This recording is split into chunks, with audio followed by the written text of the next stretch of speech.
Okay, so anyway, who am I? I was an FAA engineer and automation engineer for over 33 years.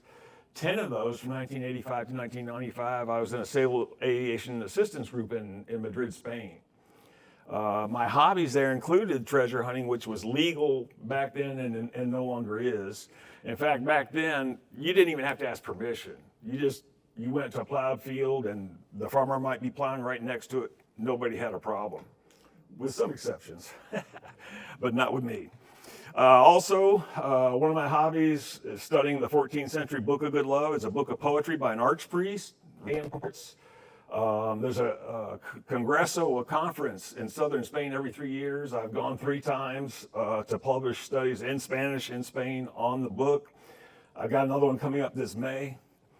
It just happens to be in the town where one of my best friends lives, who's a major coin dealer. And I went with him January last year to the coin show in Orlando. You were talking about coin shows. I recommend this one. Florida United Numismatics. There was no entry fee, and they're giving out these free bags to carry all your stuff around. It was pretty good. I watched him in a back room negotiate the sale of some of his coins with a Swiss auction house. Pretty amazing. Also, I got interested in studying the obscene to us, not to them, in the 11th, 12th, 13th century of some of the stuff they put on the churches, believe it or not, in northern Spain and southern France. I'm friends with the major Spanish author translating his book into English, and friends with a major English author on the subject who's Irish and lives in France. Taken several courses there in Spain on the subject as well. Oop. Uh-oh. Okay. I got to take a ride in an F-16 at Torrejon Air Base with the 614th Lucky Devils. Amazing. Never had a lesson. Took him 10, 15 seconds to teach me how to do barrel rolls. Fly-by-wire. Incredible.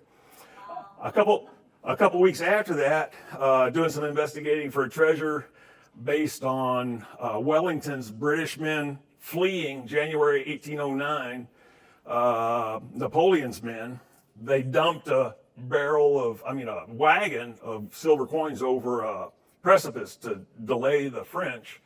Michener wrote about it in his book, The 700 Pages of Iria. He had the story right, but the location wrong. I did a lot of research in Spanish and English, the National Library in Spain, the British Library in London. I was tickled by one of the books in the British Library. Somebody had actually marked in pencil the critical parts. Anyway, we know the laws were changing and stuff. We never actually searched, but going up to the top of a mountain during the research, there was a helicopter there. I ended up telling the guy a story about my F-16 ride. He invited us. I'd never been in a helicopter before, for me to fly it, but that ended up being an international incident.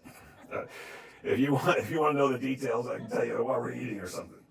I did some coaching with Jack Canfield. He has sold over 600 million books, more than anybody else. He's known for the Chicken Soup for the Soul, but for me, the most important was his success principles. He gave me an endorsement for my first novel, the one that we're talking about tonight, This Is Me. Here's the endorsement. Mark Gredler is the real deal, the treasure hunter. He has found many treasures, not only ancient coins and artifacts, but the treasures of connecting with others and the treasures of travel, gratitude, forgiveness, self-confidence, and sharing to help others.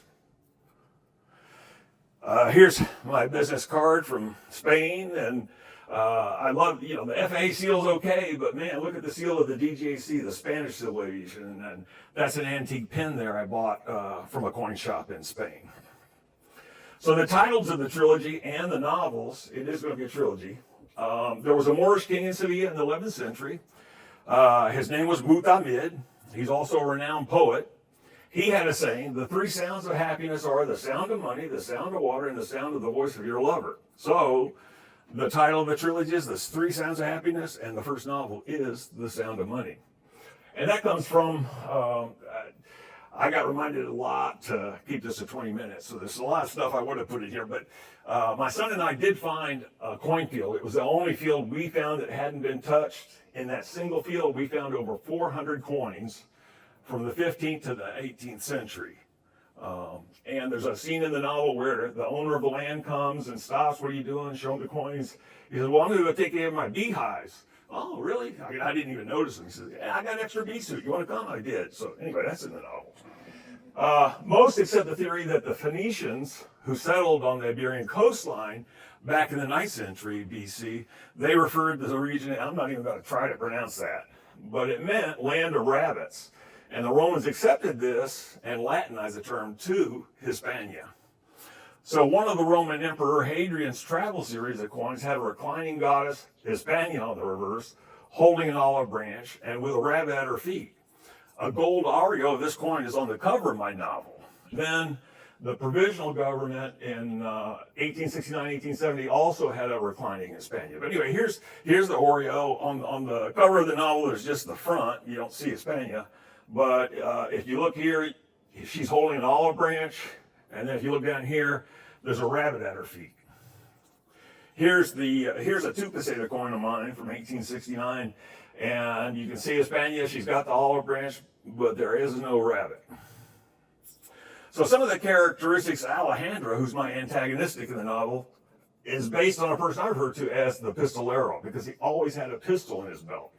Now, that doesn't mean too much to an American, but believe me, in Spain, there's no way an average citizen can have a pistol. There's just no way. You've got to be military, Guardia Civil, or security, or possibly retired to even dream of having a pistol. So anyway, I made the antagonist the Guardia Civil, but this pistolero that I based a lot of Alejandro on was not. I treasure hunted with 4 or 5 different Guardia Civils. One of them I spent a good bit of time with, but he only searched for relics of the Spanish Civil War, and he never did anything illegal. He always donated his important finds to museum. In chapter 16 of the novel, Alejandro's driving down a dirt road at night, and many rabbits are jumping back and forth down the road. He pulls out his pistol, and reaching out the window, he empties the pistol trying to bag a rabbit. He gets no rabbits, but he succeeds in shooting a crease down the car hood. Now that really took place. Now in the novel, he's driving and he's shooting. What happened in real life, he was a passenger and he ended up putting a crease down the hood of a friend of mine. I treasure hunted with my oldest son, using metal detectors, always observing and obeying the laws. But both the laws and the public attitude were slowly moving towards prohibiting the use of metal detectors. But I was also a member of the Association of Amigos, Friends of Archaeology. They met every week, and somebody would make a presentation, and then we'd go to the officials of the club and my friends, we would go to dinner with the presenter. My next door neighbor, Pedro's mother, was also a member. Small world. Pedro referred to the group as the AAA, which I also do in the novel and in person. But that designation is not real popular with a lot of the members of the group because there were ultra-right-wing assassination groups, both in Spain and Argentina, many years ago, and they both referred to themselves as the AAA. So I have 2 really good friends from the AAA. Miguel, who was in charge of the archaeological artifacts in the Jesus Vico auction house, and Maria Victoria, who owned a castle in Escalona, which also figures in my novel, based on a night my sons and a couple of friends and I in the castle back in 2001. But first, allow me to share how I met Gonzalo Correz. One year, I was at Arteferia, an annual show for art and antiques. Every year, there are 2 companies with archaeology that come, and one of them also has ancient coins, and that's the Jesus Vico auction house. So I went to their booth to see Miguel, but he was busy with a potential customer. So I sat at a table in an area in front of their booth. Another man came and sat, and we started talking. And he was also waiting to see Miguel, also a friend.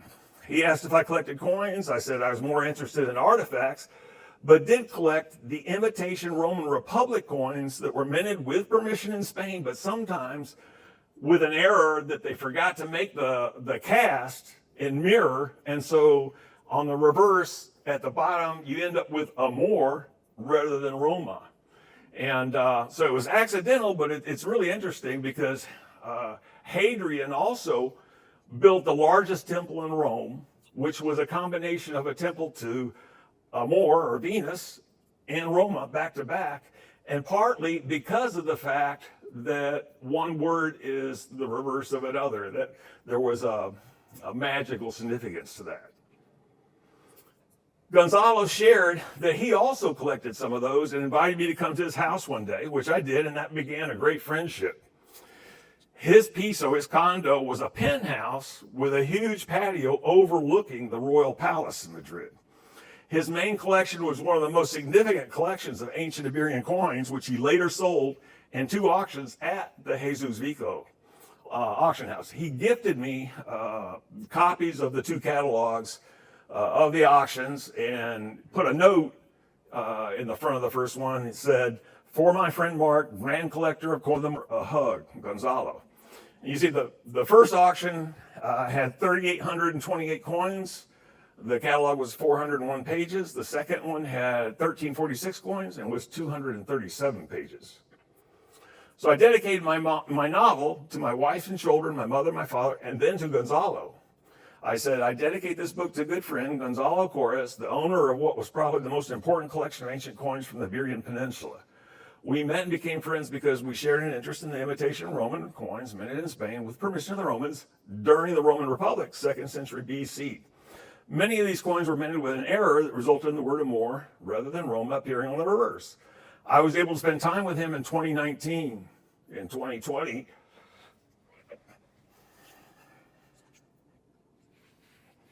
excuse me.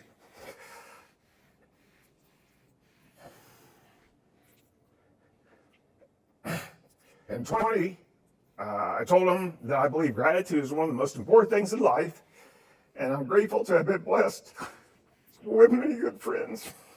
I thanked him for being such an important friend of mine. He replied an hour later, the last communication I ever had with him, before he succumbed to COVID-19. "Dear Mark, thank you very much for your words. Friendship is a choice, and that is why it's authentic. I send you a hug." Shortly after that, he had a nice birthday lunch with Miguel and another mutual friend, but 3 days later he passed. In chapter 9, we find some of these coins, and I give an explanation, but in real life, we never found any. I got mine from buying them in auctions and coin conventions. Also, I bought 2 from Gonzalo. Here is the first coin I bought from Gonzalo. They are in 3 sizes. They're called, the large ones are called S, and then the mediums are semis, like half, and then the smaller ones are quadrantes, which are a fourth. They're the rarest. But you can see here, this one's not super clear. The semis are more clear, but on the front, you have the god Janus, 2 faces, and so it doesn't matter whether they got it mirror or not because it's going to look the same. But on the back, you can see the A is hard to see, but it's a more at the bottom, and note that the prow of the boat is pointing to the left. Here's the second one I bought from him. Again, not real clear. Here is the same type of coin, the same size, but with the correct Roma at the bottom, and the prow is pointing to the right. Here's probably my best Amor ass, and it's very clear, the writing and the boat and even Janus. This was much bigger and heavier. They're just coins. I've got 3 trays of coins, and I've got spreadsheets that show the size and weights of all of them. Now this one is very rare because it's an ass. It has the correct Roma, the prow pointing to the right, but the front doesn't have Janus. The front has Saturn, the god Saturn, which is usually what's on the semis, the smaller coins. So here is a semis, and this one is even rarer than normal because the writing wasn't done correctly, so it came out in mirror Amor, but the boat was actually put in mirror in the cast, so it comes out pointing to the right like it should. Here's another one. This is more rare than the usual rarity because this is a semis. On the front, you have Saturn S behind them. On the back, you have Roma, but the R is backwards. So they had the letters in the correct order, but they didn't draw the R right. And again, the prow's pointing right. Another thing that I got to get very interested in were ancient sling bullets. We don't realize it's not just something of myths and David and Goliath, but they were a very important weapon. They had greater range and accuracy than the bow and arrow up until the longbow in medieval times. And the ancient slingers from the Balearic Islands were the best in the ancient world. Modern day slingers on that island of Mallorca, they have an annual contest, and this was many years ago, but I talked with the champion who the History Channel flew to Israel where they could do a test. They had a mock-up of Goliath. They had a force sensor in the forehead. He threw stones until he hit the force sensor, and they measured that it was enough force to kill. However, you probably know, most scholars agree, David only knocked Goliath out with a sling, and then he beheaded him with his sword. So I enjoyed looking for and finding sling bullets, usually made of lead and football-shaped. When the FA administrator Henson came to Madrid in 1993 with 4 of the associate administrators, I gave them each an ancient sling bullet and a 2-page document explaining some of the history and a portion of a topographical map showing where I had found them. 2 of the associate administrators actually wrote me nice thank you notes. Here is a copy of the document that I gave them, and such ideal have for you tonight. I had hoped to have the physical books, but we'll do a pre-sale. But if you want to buy a book, the novel, $15, I will give you a copy of this letter to the FA administrator and a 2,200-year-old sling bullet, lead sling bullet, authentic, with a certificate of authenticity. But wait, that's not all. I will include a Spanish coin that they call pirate coins. I'm going to talk about that a little bit more. They're cobs, the cut coins from the 1600s, never touched by a pirate. But from the times of the pirates, and it's just a marketing ploy, gets especially American tourists. Here is some of my more unusual balazanga sling bullets. At the top row, there's some that are unusually shaped. They're usually completely football shaped. If you look at the second row down all the way over to the right, that's an average sling bullet. Well, David, I think everybody agrees David was using stones. Okay, not a sling bullet. Well, you could still call it a sling bullet, but it would be stone rather than lead. I didn't know if he maybe used this or not. No, this is what the Romans and ancient Greeks and in the ancient world, they were usually lead. Okay. Now, the third row, all the way over to the right, there's a huge one there. That's about 6 times more weight than the average one. And I bought that from a dealer in Cyprus, but there was a location in Spain where they were finding them this big, but I never could find anybody that had one that hadn't sold it. And when I found out about the location, nobody wanted to take me. They're all gone. They've all been, but anyway, I did ask somebody that had seen the ones found in Spain, and they said, yeah, they were just that size. On the bottom left there, the dark one, that's actually bronze. It's beautiful, and those are really rare. I bought that from the dealer in Cyprus, but it was from ancient Greece. And then the other ones on the bottom row have writing on them. The 2 small ones there are from England. They both have MER. The next one over has a scorpion, and that was the message, hey, gonna sting you, to the enemy. And then on the far right is Vera. The 2 in between, the bronze one and the others, they've got letters, but I couldn't make them out. I think they were numbers of the Roman legion that was using them. Now, pirate coins. So these cut coins, the cobs from the 1600s, they're referred to pirate coins for marketing. My novel discussed those, but during the pandemic, I discovered what is now my favorite beer, Blind Pirate Beer, from Monday Night Brewing in Atlanta. So I decided, well, this could be a good marketing collaboration. So I had custom glasses made with 2 slogans in Spanish. On the front it says, even a blind pirate finds a coin every now and then, based on the squirrel, even a blind squirrel finds a nut every now and then. And on the back I say, because no good story ever started with a salad.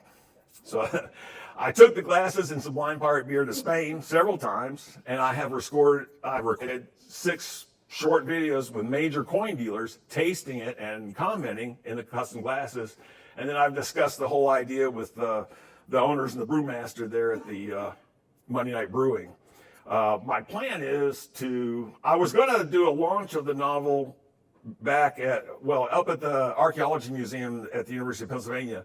But because of the COVID and the pandemic and all, I decided I was just going to wait. And this year I'm going to launch it in Spanish in Spain, and then I'm going to do a formal launch here in English. So here's a screenshot of the video I did with the dealer that has a coin shop, just outside the Plaza Mayor. And if you look behind me there in the cabinet, there's a sign, Pirate Cob Coins. Yes, we've got them. And here's the owner tasting the beer, and then he comments on it.